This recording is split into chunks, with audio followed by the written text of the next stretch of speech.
Dans la commune d'Abobo, l'explosion d'une bouteille de gaz a fait 4 victimes, dont 2 brûlés graves.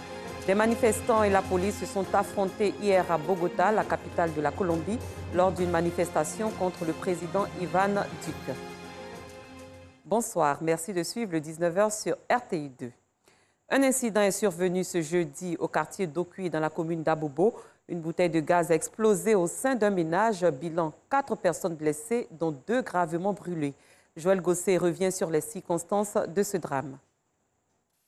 Les habitants de ce quartier d'Okui rond-point à Locodrome ont frôlé le pire ce jeudi. Tôt ce matin, aux environs de 8 heures, le quartier a été secoué par une explosion partie de cette maison. C'est cette bouteille de gaz butane de format B6, communément appelée Fetou. C'est elle qui est à l'origine de l'incident. Les dégâts sont considérables, tant chez les concernés que chez les voisins. Le mur de cette septuagénaire n'y a pas échappé. Ma petite terrasse là, comme d'habitude, le matin je descends pour faire mon petit déjeuner.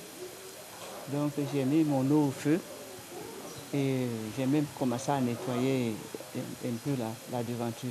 J'ai fini de nettoyer, je suis passé là où le mur est tombé là. Il y avait de l'eau de pluie, j'ai versé sur ma serpillère, j'ai rincé ma serpillère. Dès que j'ai quitté, avec la serpillère pour le mettre là, le mur s'est effondré. Donc j'ai eu la chance, c'est sûr, moi ça allait tomber même. Présent, Bas, ce jeune habitant du quartier, raconte les faits. À 2-3 minutes, quelque part. Et c'est là que j'ai entendu l'explosion. Et du coup, j'ai regardé dans la direction. C'était cette raison. Ça avait explosé. Il y avait une dame qui criait au secours. Donc du coup, moi, j'étais dans le couloir. J'étais dans le couloir à côté là. Du coup, j'ai couru rapidement, venu plus tôt, secourir les personnes qui étaient déjà là. Les victimes de cette explosion sont au nombre de 4, dont 2 cas graves. C'est ici, au centre des grands brûlés de Cocody, qu'elles ont été conduites. Parmi elles, Joël. J'étais en train de dormir ce matin et lorsque j'ai entendu ma jambe s'exploser, et du coup, je suis sorti. Et en attendant, j'avais le gaz qui était répandu un peu partout dans la maison. Et en essayant de sortir, essayer d'évacuer chacun de nous, et on peut s'en sortir. Ça sortait, on essayait de voir un peu les enfants dans l'état, dans les célébrations. Et bien aussi, les enfants étaient en haut, c'était Saint-Michel. À part moi, ma grande soeur et la deuxième, et son fils qui est touché. Ma grande soeur est dans la précipitation à cause des enfants, et elle voulait chercher, le récupérer, cela, ça sortit. C'était tellement rapide qu'on n'a pas vu du tout. S'il juge leur état rassurant, le médecin n'oublie cependant pas de prévenir les populations sur les dangers de la mauvaise utilisation du gaz butane. Je demande à la population de bien écouter ce que j'ai dit. Parce que nous avons eu plusieurs sources d'accidents dus justement à des mauvaises utilisations. Et ces accidents arrivent lors des changements des bouteilles de gaz. Quand vous voulez changer une bouteille de gaz, que ce soit le B12 ou le B6, il faut éviter toute source de chaleur ou d'étincelle. Ce qui veut dire ouvrir les portes et fenêtres, éviter que quelqu'un vienne allumer dans la salle, éviter tout ce qui peut être source de feu dans les environs. Dès l'instant où il y a une fuite, évidemment ces sources de chaleur vont provoquer l'incendie. Ce type d'accident domestique n'est pas le premier du genre dans le pays. Selon la direction du Centre des grands brûlés de Cocody, les explosions provoquées par le gaz butane sont les accidents domestiques les plus fréquents en Côte d'Ivoire. Ce samedi 5 juin s'est tenue la finale du concours Génie en herbe OHADA, Organisation pour l'harmonisation en Afrique du droit des affaires. Un concours initié par le Comité international de génie en herbe. Il vise à promouvoir le droit des affaires. Georgette Ido. Ce sont eux qui représenteront la Côte d'Ivoire à N'Djamena au Tchad pour le concours international de l'OHADA, Organisation pour l'harmonisation en Afrique du droit des affaires. Issus de l'université Félix Houphouët-Boigny de Cocody, ils viennent de remporter le concours Génie en herbe de l'OHADA section Côte d'Ivoire. Nous sommes très heureux d'avoir remporté cette phase nationale et nous espérons vraiment être à la hauteur de la phase internationale et représenter dignement notre pays. Les candidats venus des différentes universités de Côte d'Ivoire ont compéti dans 2 épreuves, le questionnaire et la plaidoirie. Le niveau des candidats est vraiment appréciable. Ils ont fait montre de leur maîtrise du droit de façon générale et du droit au OHADA en particulier. Ils ont fait également montre des techniques de plaidoirie. Et donc pour l'essentiel, je pense que le niveau est vraiment appréciable. Initié par le CIGHO, Comité international génie en herbe, ce concours vise, entre autres, à créer un réseau de juristes africains en droit des affaires et assurer le contact entre les facultés de droit en Afrique. Cette compétition a pour objectif de mettre les étudiants face à des cas pratiques. Déjà que nous leur permettons de se distinguer des autres étudiants en approfondissant leurs connaissances. Le Comité international génie en herbe est une association de droit privé ivoirien. Sa mission, promouvoir le droit des affaires au OHADA. Dans le domaine de l'éducation, les meilleurs élèves du collège Ségué de Grébeu, dans le département de Zoukoubé, ont été célébrés à la faveur d'une cérémonie dénommée Journée de l'excellence. Les responsables de cet établissement entendent susciter une saine émulation chez les apprenants et impulser la dynamique de l'excellence dans la localité de Grébeu. Clément Boko. Le collège Ségué, situé dans la sous-préfecture de Grébeu, célèbre ses meilleurs élèves. Des kits scolaires et un diplôme d'honneur leur ont été distribués. La cérémonie qui nous réunit ce jour est la deuxième du genre dans cette même année scolaire. Aujourd'hui, 15 élèves de notre établissement sont à l'honneur. Avec eux, 15 écoliers qui se sont distingués par la qualité de leur travail. La promotion de l'excellence sera une institution au collège Ségué de Grébeu pour un enseignement de qualité comme le prône Madame la ministre de l'Éducation nationale et de l'alphabétisation, la professeure Mariatou Kone. Heureux, les apprenants expriment leur gratitude aux encadreurs. J'ai eu 15,09. Je remercie tous les professeurs pour le travail abattu. Le premier semestre, j'ai pleuré parce que je n'étais pas récompensée. Que ceux qui n'ont pas été récompensés, que l'année prochaine, ils puissent être récompensés aussi. Je suis très heureuse parce que je suis récompensée aujourd'hui.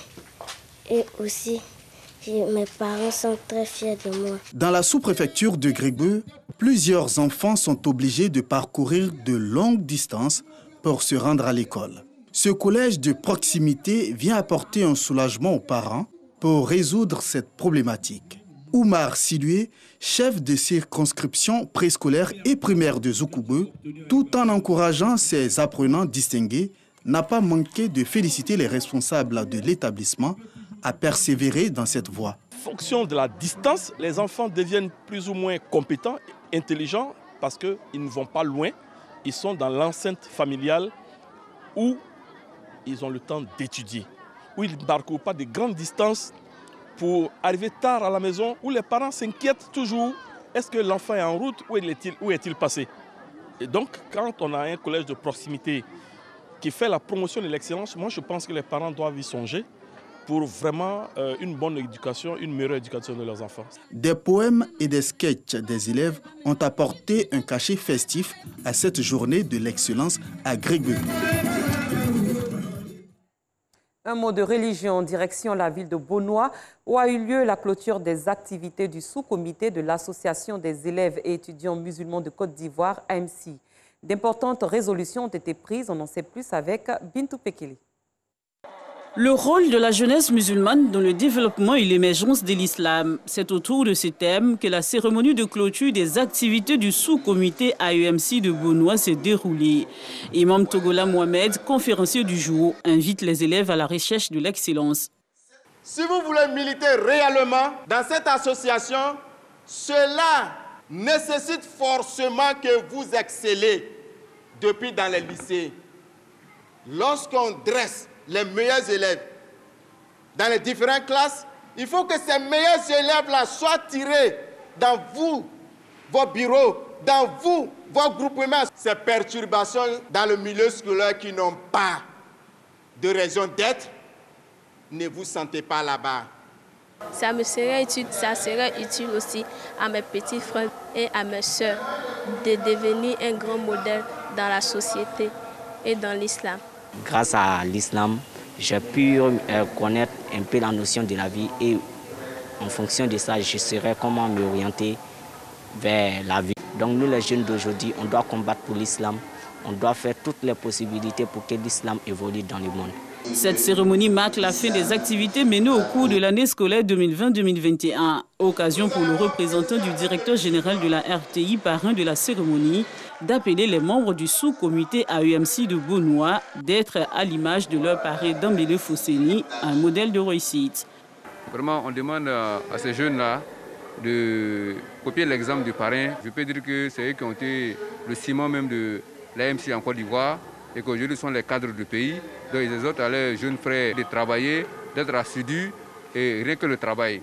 Demain, ils sont appelés à prendre la relève et à apprendre à être les cadres du pays. Donc ils doivent donner l'exemple. C'est le message que le parrain leur donne. Nous clôturons avec une activité pour leur dire merci, pour leur dire encore tout ce qu'ils ont fait pour nous parce que c'est un travail islamique, c'est un travail que nous avons tous fait ensemble. On leur dit encore merci. Notre objectif de cette année, c'était pour montrer aux parents de quelle façon et pourquoi nous sommes là à Beaunois et pourquoi aussi nous sommes nés et nos objectifs est atteints. Une semaine après la cérémonie de clôture, le président Doumbia et son bureau de 17 membres se réuniront pour le bilan au cours duquel les instances seront renouvelées. En sport, on s'intéresse au championnat de Ligue 2 de football. Il s'est déroulé aujourd'hui au stade Robert Champroux à Marcory. Pour la première journée, l'équipe d'Issiaoisi a réalisé le plus gros score en s'imposant 6-1 face au CW Sport de San Pedro. Jean-Sylvain Esso. Mariam Dao Gabala, présidente du comité de normalisation de la Fédération ivoirienne de football, donne le coup d'envoi de la saison de Ligue 2. Relégué la saison dernière, Issiaoisi, en rouge et noir, a parfaitement lancé sa campagne en humiliant son premier adversaire, le CW Sport de San Pedro, 6-1. Konebaki Seydou et Begben Kwasi ont été les bourreaux des portuaires. Ils inscrivent chacun un doublé. Dans le second match disputé en nocturne au Champroux, le stade d'Abidjan en blanc a pris le meilleur sur l'équipe de Lys de Sassandra, 2-0. D'une belle frappe à l'heure de jeu, Alou Diarra met ses coéquipiers en confiance. À la 78e minute, Ali Yassoua profite d'une erreur du portier du Lys, les prix Mélagne, pour le break. Au parc des sports de Tréville, le WAC, en bleu et blanc, désormais dirigé par Diaby Mamadou Lamine et Sigilolo de Séguéla, n'ont pu faire mieux qu'un nul, 1-1. À Adzopé, l'académie Aboulaye Diakité Football Club d'Adzopé a été surpris par l'Espérance de Boaké. L'unique but de la rencontre est l'œuvre de Judicaël Kouakou à la 28e minute. 24 clubs repartis en 3 poules prennent part à ce championnat. Les 3 premiers de chaque poule disputeront le mini-championnat de 3 journées, dénommé Super Ligue 2. À l'étranger, le Premier ministre centrafricain Firmin Grébada a annoncé ce jeudi avoir remis sa démission au président Faustin Archange Touadéra, réélu en décembre. Un processus qui devrait entraîner la formation d'un nouveau gouvernement.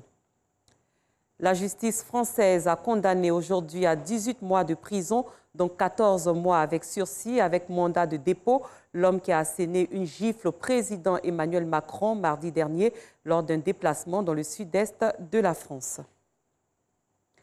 Des manifestants et la police se sont affrontés mercredi à Bogota, la capitale de la Colombie, lors d'une manifestation contre le président Ivan Duque. Descendus dans les rues de plusieurs villes, les manifestants exigent notamment la fin de la répression policière et des politiques publiques plus solidaires face à l'impact économique de la pandémie de Covid-19 qui a plongé 42% des 50 millions d'habitants de ce pays dans la pauvreté.